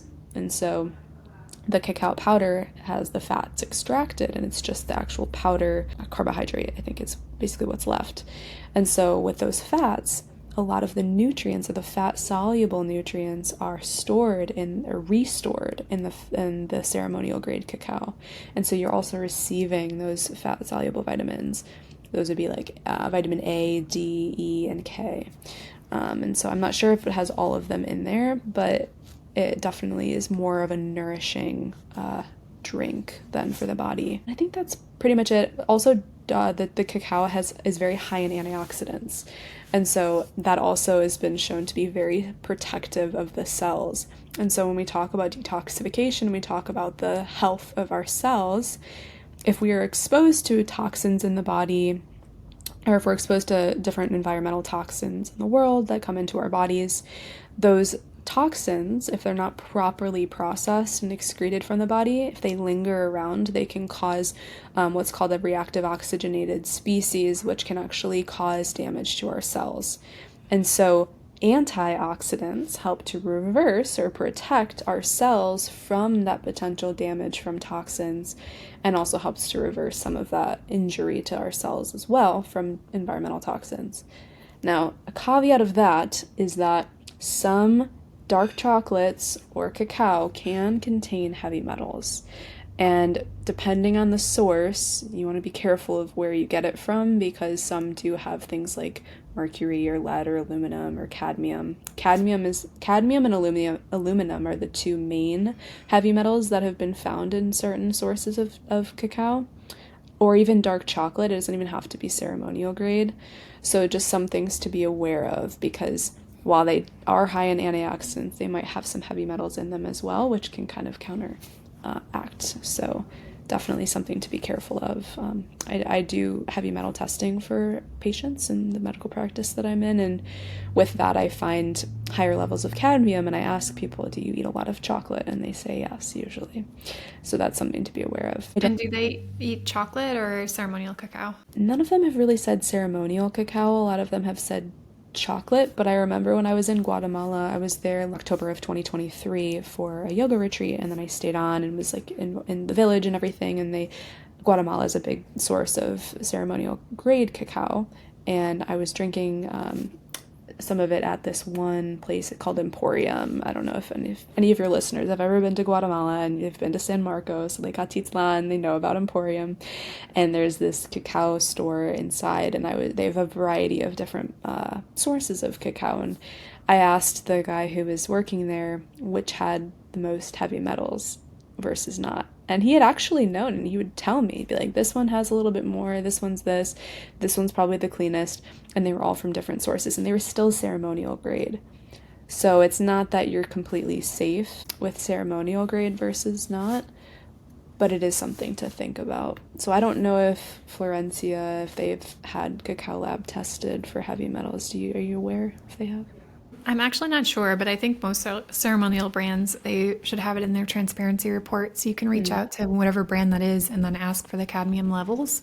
And generally what is considered, no higher than 0.5. And what I recently found out actually through this podcast is that, it depends on, of course, the sourcing, because part of cacao's function in the habitat, because every plant has a function, every plant is doing its part, tending to the soils, and cacao is tending to the clearing of cadmium out of the soil.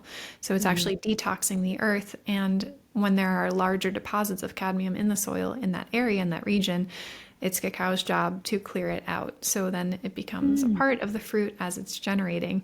So that's pretty cool, right? Yeah. And yeah, so I think just reach out to wherever you're sourcing your cacao from. They should be very open about the levels that are found in their cacao, especially if they're, ethical and tending to the land and the people and the best interests of the people.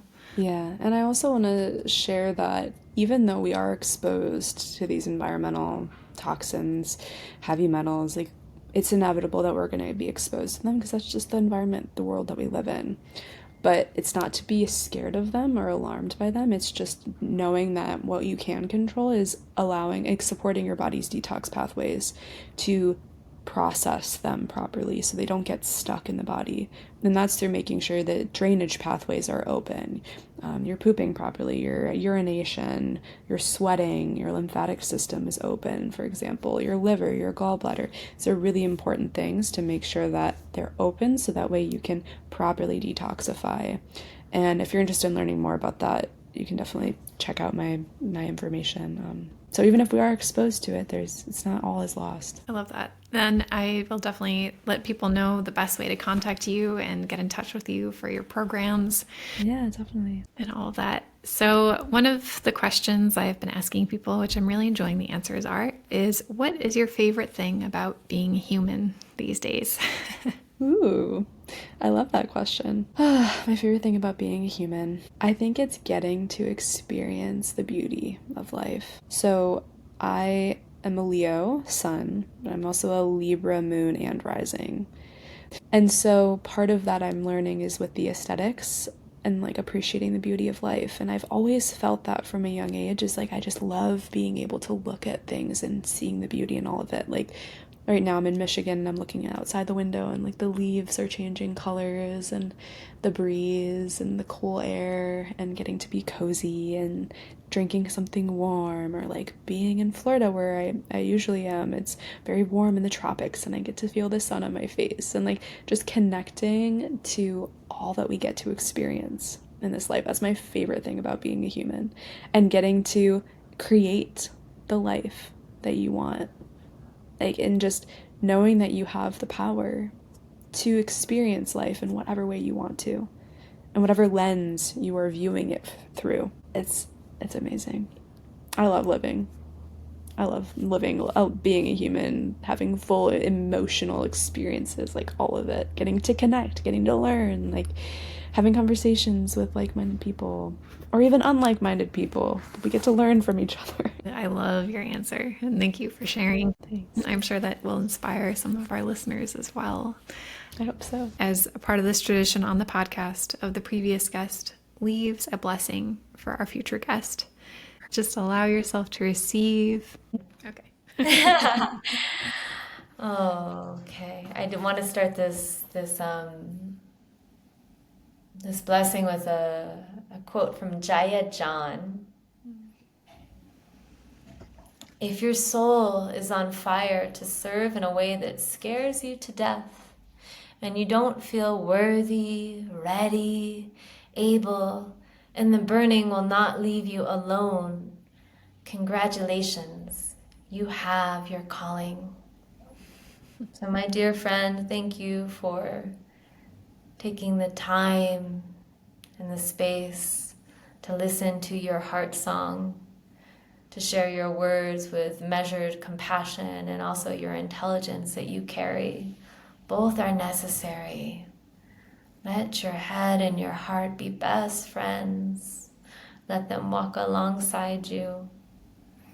May you continue to be well in body and spirit. May you feel glimpses of beauty and support, so when times are hard, you know that just beyond the ridge, the sun is rising. May you continue your path with light feet kissing the earth. May you allow your eyes to see the truth clearly, right here, right now, in this moment.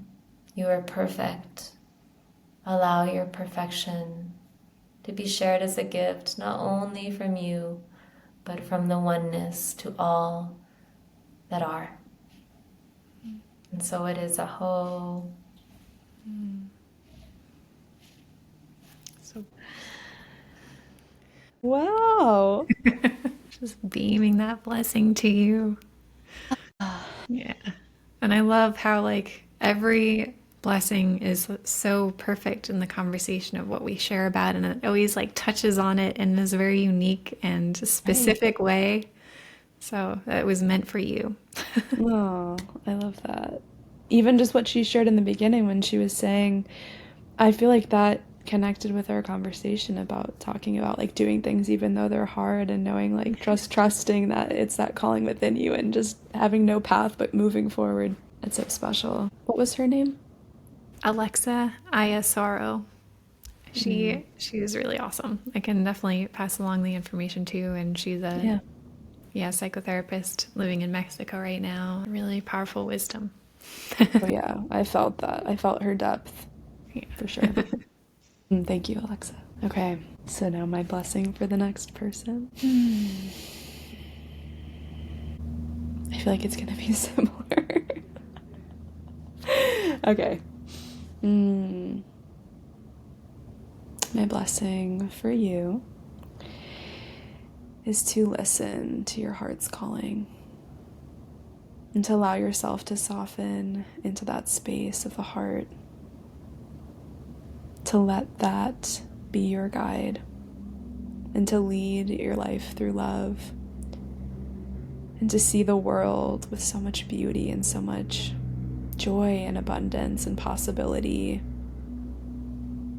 and allowing yourself to be creative and to be fully in expression with your truth, shining your gift, shining your light, sharing yourself with the world unapologetically, and knowing that by you embodying who you are inspiring everybody around you and giving permission for them to be themselves too.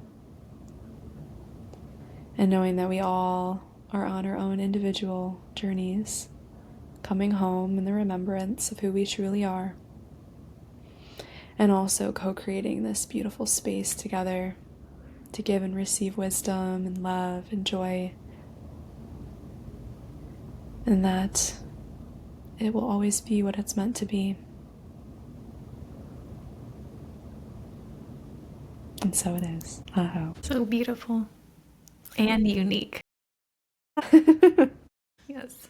I look forward to passing that along and beaming our next listener with all that love and blessing. So thank you for sharing your heart. And yes, thank you for the time that you shared with me and our listeners, and the wisdom and the inspiration and the knowledge. Thank you just so much for doing what you're doing. And Thank you. it's so good.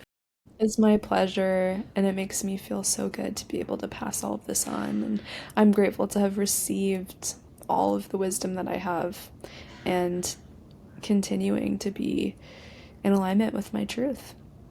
That's as simple as that. And me continuing to express and to share and to be a part of these ways in which to deliver that. That's all I could ask for, being that vessel for healing. And it's so fun, because I've seen you so many years ago. We've known each other now for many years virtually. We still haven't met in person yet. I know. Maybe it's been 5. I think it's been 5 years. Yeah, probably. Right, yeah. 2020. But yeah, seeing your journey and the breakout rooms that we've had together, and just witnessing you on the periphery and how you've grown, and it's just beautiful to connect with you in this way and get to know you better and feel your soul. And Sunnyside Direct is such the perfect name. You are just a beam of sunshine, a ray of sunshine, and to create that direct connection of that joy. I feel it. Yeah, Sunnyside KT, let's go. It's funny, it's now become on everything. Really? I don't know if you can see it, Sunnyside KT. Oh my gosh, that's so cool. Here. And then I now have a Katie. Oh my gosh, I've totally forgot about my cooking show. Katie in the Kitchen. Nice. I've seen some episodes. I love it. Thanks. So for anybody listening, I have a cooking show where I interview people and connect with them through food and everything. It's so fun. So Katie in the Kitchen. I will put all the links down below and the best way we can contact you. And if you're interested in Katie's detox or coaching programs, please reach out to her. She is a beautiful, and the time here together has really shared with us how wise and loving and wholesome and knowledgeable you are. So reach out. Yes, I'd love to help. If you would like to close the space today, if you feel called to. Yeah, let's do it. Thank you, Alexandra, for creating this opportunity, this space of conversations with Cacao. It is such that it's conversations with Cacao, and as we get to share and connect heart to heart and to continue to share this wisdom with our listeners and with people throughout the world, and continuing to be that pioneer in the space and to share the wisdom and the medicine of cacao, and how grateful we are to be connected to this spirit, this medicine. And I'm grateful for being invited to be in this opportunity to also share and have a way for me to continue to express from my heart and connect with more people, continuing the outreach and ripple effect that then comes from this. And I'm grateful just for being alive and having crossed paths with you through Cacao Lab and in our virtual cacao ceremonies. And hopefully one day we get to have an actual in-person cacao ceremony together, wherever that ends up being. So thank you. Thank you for doing the work and for continuing on your journey, inspiring those around. Thank you for our time together and closing the energy. So it is done, it is done, it is done, and it is fun, it is fun, it is fun. Aho.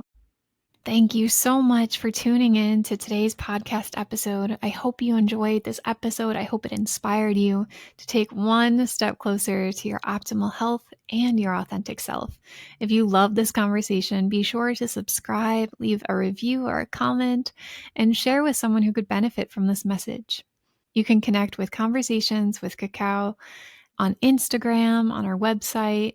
You can connect with Katie at sunnysidekt.com, where you can check out her coaching offers and her detox program. So if you're interested in that, definitely reach out to her and see if there's some way she can help you live a more aligned and healthy lifestyle. Wishing you all the best on your journey today. May you remember to tend and nourish your roots.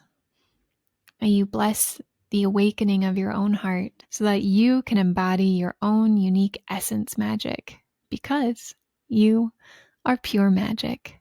Until next time.